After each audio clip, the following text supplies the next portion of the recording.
A forgotten artifact lies in pieces on a planet far from Earth.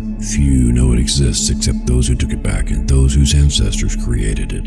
4 young people are thrown into a race against emissaries of the gods to find his pieces. Mistrust, greed, and magic are tangled in an endless web. What will the fate be of the universe once it is found and reassembled? Get Scepter of the Gods, The Rod of Truth now on Amazon, and get wrapped up in the saga that will not let you go.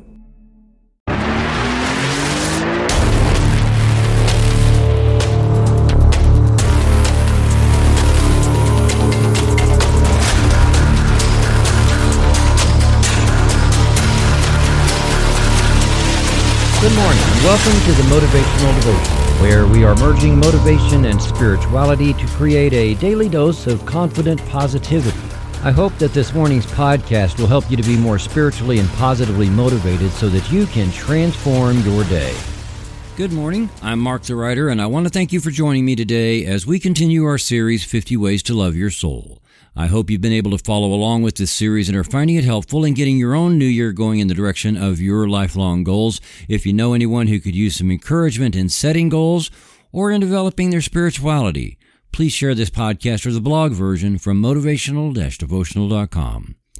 I know people who say they don't have any hobbies, but then they talk about things they do away from work, and it sure sounds to me like they have hobbies. We commonly think of hobbies as crafting, painting, woodworking, writing, or just about anything you can do with your hands. I guess gardening falls on that list too. But one person I heard say she doesn't have any hobbies also devotes a good part of her life to caring for a horse and going to equestrian events. I would call that a hobby. Hobbies are really important for us to have, and it is summed up in the old saying, all work and no play makes Jack a dull boy. We can take that a couple of different ways, and I think they're both true. Dullness is lackluster, with no shine, and not interesting. If Jack is dull, then he would be boring and probably also bored, I would think. But also, we use the word dull to mean not very intelligent, similar to dim-witted. Intelligence isn't something you're just born with, and either you're smart or you're not. There is a thing called neuroplasticity that describes what happens in your brain when you engage in new things, especially challenging things. Over time, you can increase your intelligence just by learning to do new things, learning new words, and expanding your vocabulary, learning new ways of seeing the world. So if you don't have any kind of hobbies and all you do is the stuff that you have to do, your brain will actually become dull, and you will lose that sharpness. Like a knife, becoming dull means losing the cutting edge. A hobby can also turn into something you do professionally, so I wouldn't think of it as a waste of time. It could even be the thing that eventually replaces your current means of income, and you find yourself doing something you love a whole lot more than what you're doing now. What might you really love to do full time? This is the kind of thing that isn't just like switching jobs. There are lots of ways to generate enough income to live without having a weekly paycheck.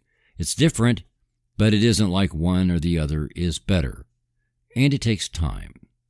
If you love to talk and people say you just don't seem to be able to shut up, you might consider starting a podcast as a new hobby. Worked for me.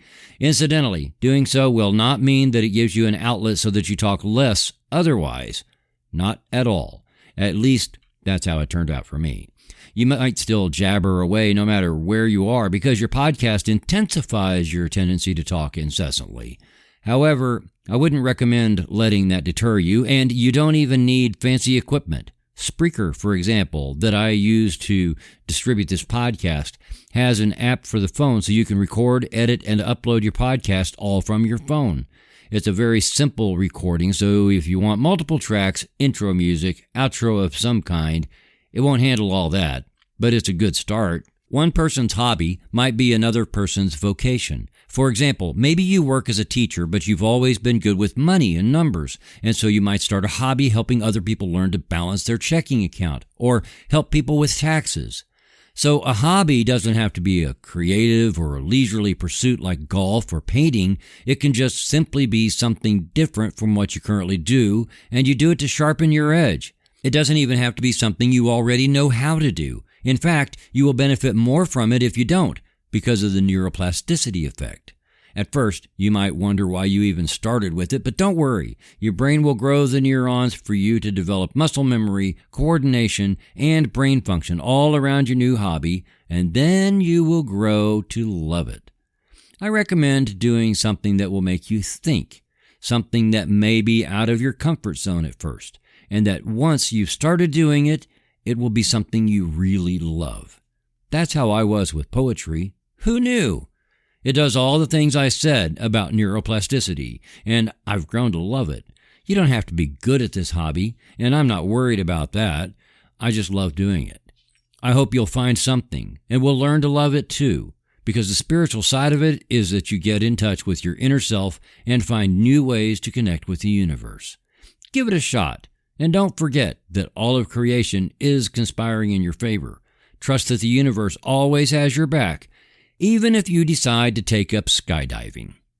Neuroscientist Michael Merzenich and pioneer in the field of brain plasticity said, "The brain learns best when it is engaged, challenged, and actively seeking new knowledge." Thank you for taking the time to listen today.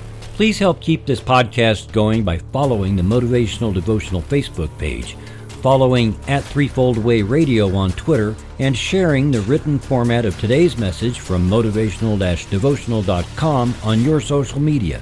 I am deeply grateful for your support, and thank you for letting Motivational Devotional be part of your journey. Peace out. See you tomorrow.